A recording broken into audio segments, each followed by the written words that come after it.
Students, welcome back to the new video. आज का हमारा टॉपिक है जेंडर एम्पावरमेंट, जो कि आपका सब्जेक्ट जो है बीएड का जेंडर स्कूल एंड सोसाइटी, उसका एक लास्ट टॉपिक है फर्स्ट यूनिट का जेंडर एम्पावरमेंट। इससे पहले और वीडियोस भी हम कवर कर चुके हैं जो आप चैनल पर जाकर देख सकते हैं। तो आज का जो हमारा टॉपिक है उसको हम स्टार्ट करते हैं कि भाई एम्पावरमेंट क्या होता है। तो जेंडर एम्पावरमेंट पढ़ने से पहले हमें ये समझना होगा कि एम्पावरमेंट क्या होता है। तो एम्पावरमेंट का मतलब ये होता है कि भाई कोई भी इंडिविजुअल है ना, कोई भी इंडिविजुअल पर्सन है, उसकी वो अपनी लाइफ की चॉइसेस जो है वो खुद ले पाए, है ना, बिना किसी इन्फ्लुएंस के, किसी और का इन्फ्लुएंस उसकी चॉइसेस पे ना आए। वो क्या करना चाहता है अपनी लाइफ में, कैसे करना चाहता है, वो उसका खुद का डिसीजन हो। तो हमें पर्सन को ना उसी के बराबर बनाना है, हमें उस पर्सन को उसी के बराबर बनाना है, उसे एबिलिटी देनी है ये कि वो अपने लिए सही डिसीजंस जो हैं वो ले पाए, है ना। तो नबीला कबीर जो थी वो कहती हैं कि एम्पावरमेंट को, कि empowerment as the expansion in the people's ability. क्या है एम्पावरमेंट? के पीपल की जो एबिलिटी है, पीपल की जो एबिलिटी है उनका एक्सपेंशन है किसमें? To make strategic life choices, जिसमें वो क्या करेंगे, अपनी जो लाइफ चॉइसेस हैं उनको ले पाएं, है ना, in a content where this ability was previously denied to them. तो हम सबको पता है कि भाई हमारी जो सोसाइटी है उसमें ज़्यादातर हम एम्पावरमेंट की बात विमेन को लेकर के करते हैं कि विमेन को हमें एम्पावर करना है ना। तो क्यों करते हैं? क्योंकि हमें पता है कि हमें पहले क्या है, जो चॉइसेस हैं वो डिनाई की गई हैं, हमें बहुत सारी चॉइसेस प्रोवाइड नहीं की गई हैं। तो उन्हीं चॉइसेस को देने की बात की जा रही है कि वो चॉइसेस वो खुद करें। जैसे कि राइट टू मैरी हो गया, तो राइट टू मैरी में जो वुमेन है उनको नहीं पूछा जाता कि ग्रूम कौन सा होना चाहिए, क्या होना चाहिए, तो वो चॉइस उनको प्रोवाइड करना। या फिर एजुकेशन का सेक्टर ले लें, हम एजुकेशन सेक्टर लें जहाँ पे क्या होता है कि आप कहते हैं कि नहीं, आपको होम साइंस ही पढ़ना है, वुमेन को होम साइंस ही पढ़ना है। तो उन्हें होम साइंस नहीं, वो अगर साइंस पढ़ना चाहती हैं, साइंटिफिक सब्जेक्ट्स पढ़ना चाहती हैं, तो वो भी पढ़ें, हम उनको इस काबिल बनाएं, इस ये वाली एबिलिटी हम उनको दें। ठीक है, तो ये होता है एम्पावरमेंट। दूसरी बात आती है कि अब जो हमारा टॉपिक है कि जेंडर एम्पावरमेंट क्या होता है। हमने एम्पावरमेंट समझ लिया कि हम पीपल को इतना एम्पावर कर दें, इतना उसको पढ़ा दें, लिखा दें, इतनी उसकी एबिलिटीज़ को खोल दें, उसे इतना कैपेबल बनाएं कि वो अपने लाइफ के डिसीजंस खुद लेने स्टार्ट कर दे। ठीक है, तो जेंडर एम्पावरमेंट क्या हो गया? तो जेंडर एम्पावरमेंट, जेंडर में सबसे पहली बात समझ लो कि आपका मेल फीमेल आ गया, है ना, मेल फीमेल आ गया। और हम यहाँ पे जेंडर में ट्रांसजेंडर की भी बात करेंगे, वो इंक्लूडेड है यहाँ पर। अगर हमें सिर्फ वुमेन को ही एम्पावर करने की बात होती तो हमारे टॉपिक का नाम ही वुमेन एम्पावरमेंट होता, लेकिन जेंडर एम्पावरमेंट है इसलिए हमें सबको इंक्लूड करना पड़ेगा। हमें मेल को भी एम्पावर करना है, हमें वुमेन को भी एम्पावर करना है, हमें थर्ड जेंडर ट्रांसजेंडर को भी एम्पावर करना है। ठीक है, तो ये जो टर्म है इसको कॉम्प्रहेंसिवली आपको समझना है। ठीक है, तो जेंडर एम्पावरमेंट का मतलब यही है कि it is the capacity of all genders. देखो लिखा है यहाँ क्या, कि इट इज़ द कैपेसिटी किसकी? All genders. तो हमारे जितने भी जेंडर्स हैं ना, जितने भी जेंडर्स हैं उन सब की कैपेसिटी हो, उन सबको हम इतना केपेबल बनाएं कि वो अपनी जो डिसीजन मेकिंग की पावर है, अपनी जो डिसीजन मेकिंग की पावर है उसे एक्सरसाइज कर पाएं। मतलब उन्हें हम समझने सुनने में सक्षम बनाएं कि वो एक राइट डिसीजन अपनी लाइफ के लिए ले पाए। And the process by which individually and collectively all gender are able to help themselves and others to maximise the quality of their lives. ठीक है, तो हम क्या करें, हम एक ऐसे एम्पावर करें, ऐसे उनको उनको ऐसे एम्पावर करें, उन्हें इतना ऐसे कैपेबल बनाएं कि वो अपनी हेल्प कर पाएँ, सामने उसके साथ साथ क्या कर पाएँ, जो दूसरे हैं, जो अदर्स हैं, जो अदर पीपल है ना, उनकी भी हेल्प कर पाएँ कि वो अपनी क्वालिटी, जो क्वालिटी है ना उनकी लाइफ की, उसको भी वो क्या करें, मैक्सिमाइज करें। तो सिर्फ क्या एम्पावर का मतलब ये नहीं है कि मैं खुद एम्पावर हो जाऊं, या जिसको मैं एम्पावर कर रही हूँ सिर्फ वही एम्पावर हो, नहीं। अगर मैं किसी को एम्पावर कर रही हूँ तो वो पर्सन एम्पावर होने के बाद वो किसी और को करे, है ना। जो जैसे कि एनजीओज हम देखते हैं, तो एनजीओज में क्या होता है कि अगर कोई जो पर्सन है वो खुद एम्पावर हुआ, उसे पता चला कि हाँ मेरी लाइफ की चॉइसेस ये हैं, मुझे ये करना है, तो वो क्या करते हैं, दूसरों को इन कामों में आगे आने के लिए अग्रसर करने की कोशिश करता है ना। तो यही होता है जेंडर एम्पावरमेंट, कि हम सारे जेंडर की कैपेसिटी को एक्सरसाइज करें डिसीजन मेकिंग में।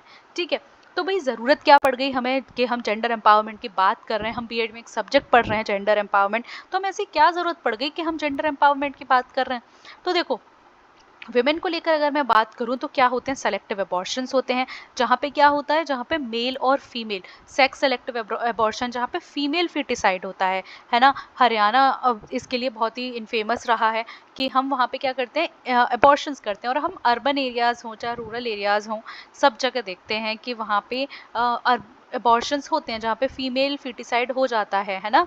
आप ये नो डाउट हमारे यहाँ बैन है, लेकिन फिर भी उसके बाद भी लोग एबॉर्शंस करा लेते हैं। ठीक है, तो इसलिए हमें जेंडर को एम्पावर करने की ज़रूरत है, हमें फीमेल्स को एम्पावर करने की ज़रूरत है कि मेल एंड फीमेल जो है वो इक्वल है।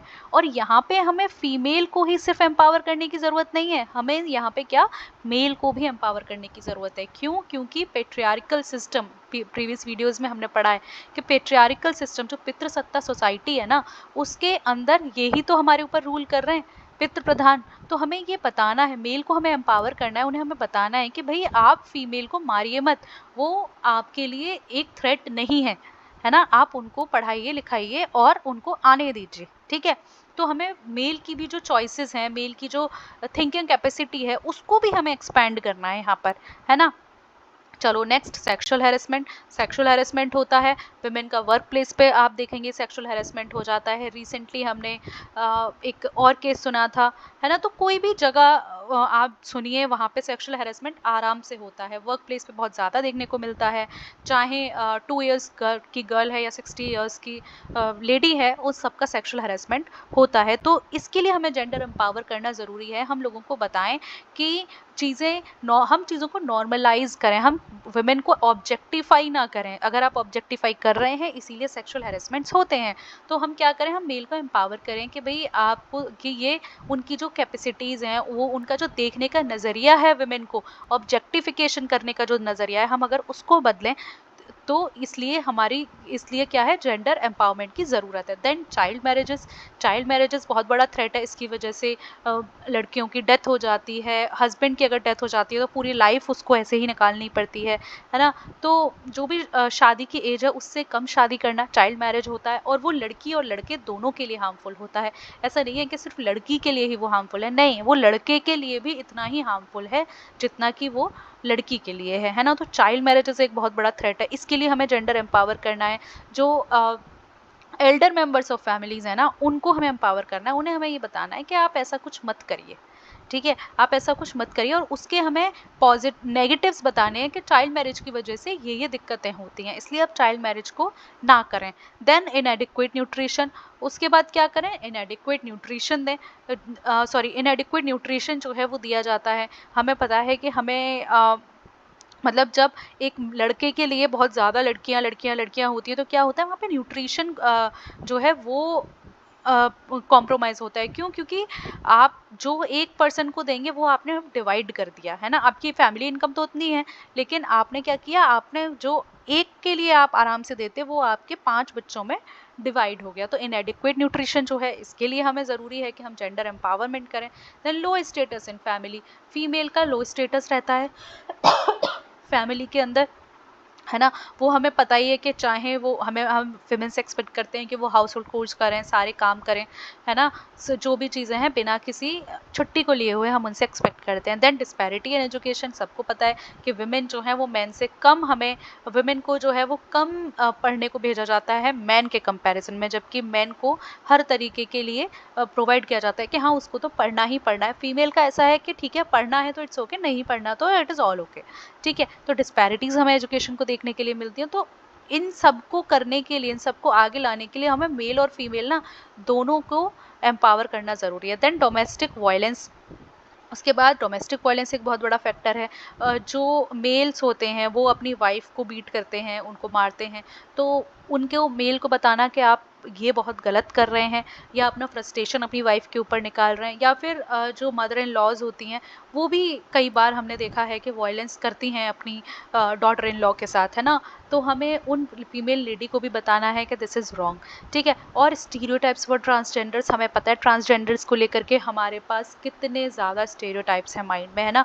हम उन्हें सोसाइटी के अंदर इंक्लूड ही नहीं करना चाहते। तो ये क्या हो गया, स्टीरियोटाइप्स फॉर ट्रांसजेंडर्स। तो भाई अब हमने क्या क्या स्टेप्स ले लिए, हमने देख लिया कि प्रॉब्लम्स क्या क्या थी, क्यों हमें जेंडर एम्पावर करना है ना। तो कि क्या-क्या स्टेप्स जो हैं वो हमने इसमें वो हमें क्या-क्या स्टेप्स लेने चाहिए जिससे कि जो जेंडर एम्पावरमेंट है उसमें जो गैप है ना उसको आप जो है वो भर पाएँ। तो देखो सबसे पहली बात तो यही है कि आप एजुकेशन दें। एजुकेशन दें किसको?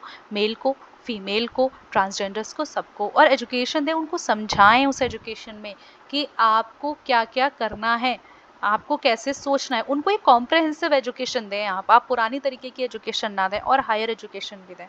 है ना? वहाँ पे उनके माइंड को खोलें।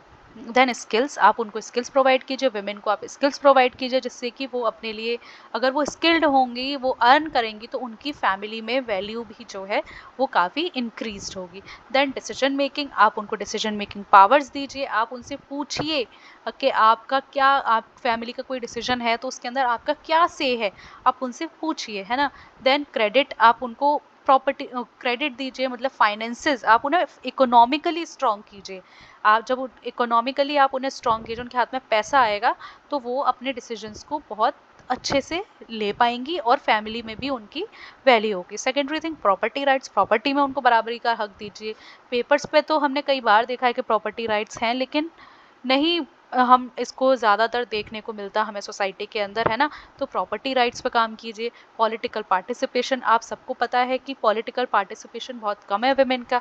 हमें पता है कि प्राइम मिनिस्टर जो हैं वो इंदिरा गांधी रहीं फीमेल, उसके बाद कौन रहा या उससे पहले कौन रहा, ठीक है? हमारी अभी जो प्रेसिडेंट हैं द्रौपदी मुर्मू, तो वो हैं, उससे पहले प्रतिभा पाटिल थी, उसके अलावा हमारे यहाँ कोई नहीं रहा। तो वो जो गैप है ना, वो गैप बहुत हैवी है, तो उसको भरने की ज़रूरत है। इसलिए पॉलिटिकल पार्टिसिपेशन जो है ट्रांसजेंडर्स का, वुमेन का, हमें इंक्रीज़ करने की ज़रूरत है। देन क्या क्या स्टेप्स गवर्नमेंट ने लिए? गवर्नमेंट ने बेटी बचाओ बेटी पढ़ाओ 2015 में स्टार्ट किया। बहुत ही काफ़ी कुछ इसमें हमें इसकी वजह से इम्प्रूवमेंट देखने को मिला। ठीक है, वर्किंग वुमेन के लिए हॉस्टल स्कीम गवर्नमेंट ने चलाई, जहाँ पे जो भी वर्किंग वुमेन है उनको हॉस्टल प्रोवाइड किया जाए, ऐसी बात इसमें कही गई। देन सबला स्कीम 11 से 18 साल की लड़कियों के लिए, ये सबला स्कीम इन्होंने स्टार्ट की। ये ए है, आप इसे सही कर लें प्लीज़, है ना? उसके अलावा विमेन हेल्पलाइन स्कीम 2015 के अंदर स्टार्ट की। Then Rajiv Gandhi national creche scheme, ये स्कीम स्टार्ट की इन्होंने। और उसके अलावा राष्ट्रीय महिला कोष और गरिमा गृह ट्रांसजेंडर्स के लिए इन्होंने गरिमा गृह स्टार्ट किए, शेल्टर होम्स जो हैं। उसके अलावा ट्रांसजेंडर पर्सन रूल्स आते हैं ट्रांसजेंडर के लिए, और स्माइल स्कीम आती है जो आपके ट्रांसजेंडर्स हैं। और भी बहुत सारे स्टेप्स लिए, एम्पल अमाउंट ऑफ स्टेप्स लिए हैं गवर्नमेंट ने इन सब के लिए, है ना? आपको पता होगा वो इन्होंने अकाउंट्स खोले थे, है ना? तो वो भी वुमेन को एम्पावर करने के लिए ही खोले थे, जो ज़ीरो अकाउंट था, जनधन अकाउंट जिसे आप कहते हैं। और भी बहुत सारे हैं, आंगनवाड़ी में इन्होंने प्रोवाइड करने की कोशिश की, है ना? बहुत सारे स्टेप्स लिए हैं, उनकी कोई कमी नहीं है। ठीक है, नेक्स्ट कंक्लूजन अगर हम करें तो हमारा जो जेंडर एम्पावरमेंट है वो ज़रूरी है। क्यों? क्योंकि हमें होलिस्टिक डेवलपमेंट करना है, किसका? सोसाइटी का। और सोसाइटी का होगा तो किसका होगा? नेशन का होगा। और जब नेशन का होगा तो क्या होगा? हमारे यहाँ ग्रोथ होगी, हमारी एक इमेज बहुत अच्छी बनेगी। वर्ल्ड हैप्पीनेस रिपोर्ट में हम बहुत डाउन पर हैं, पॉवर्टी इंडेक्स में हम बहुत डाउन पर हैं। तो जब ये सब चीज़ें अच्छी होंगी तो इन सब में भी डेफिनेटली इम्प्रूवमेंट होगा, है ना? इसकी वजह से हमारा अनएम्प्लॉयमेंट सॉल्व होगा, डिस्क्रिमिनेशन, स्टीरियोटाइप्स और बहुत सारे इविल्स जो हैं सोसाइटी के वो ख़त्म होंगे। ठीक है, तो जेंडर एम्पावरमेंट से मतलब क्या है? जेंडर एम्पावरमेंट से मतलब यही है कि हम सोसाइटी में हर उस जेंडर को एम्पावर करें, मेल फीमेल ट्रांसजेंडर सबको हम एम्पावर करें, जिससे कि वो अपनी लाइफ की चॉइसेस खुद ले पाए। आप उसको किसी भी तरीके से क्या ना करें, उसको आप उसे किसी भी तरीके से उसको आप इन्फ्लुएंस ना करें, वो खुद ले पाए। और ऐसा भी ना हो कि एम्पावर होने के बाद वो दूसरे पर्सन को चेंज करना, दूसरे पर्सन को हार्म करे, है ना? तो आप उसको उतना एम्पावर कीजिए। ठीक है, और एक बात और कि सोसाइटी में कोई भी किसी को एम्पावर नहीं कर सकता, इट इज़ मी। जो मैं, अगर मैं खुद एम्पावर होना चाहती हूँ तो ही मैं एम्पावर हो सकती हूँ। ठीक है, तो इसके लिए हमें सबसे बड़ा इंपॉर्टेंट चीज़ है कि हमें माइंडसेट चेंज करने की बहुत ज़रूरत है, तभी हम एम्पावर कर पाएंगे, है ना? तो ये था आज का हमारा वीडियो। आपको जेंडर एम्पावरमेंट के साथ साथ हमारी जो फर्स्ट यूनिट है ये पूरी की पूरी कंप्लीट हो जाती है। ठीक है, ये RMPSU का सिलेबस है, इसको हम कवर कर रहे हैं कॉम्प्रहेंसिवली, पूरा का पूरा इससे पहले हमने कवर कर चुका है, जिसको आप जाकर के चैनल पर देख सकते हैं। ठीक है, और इसके अलावा आगे के वीडियोस बाकी कंटिन्यू रहेंगे। So thank you so much for watching.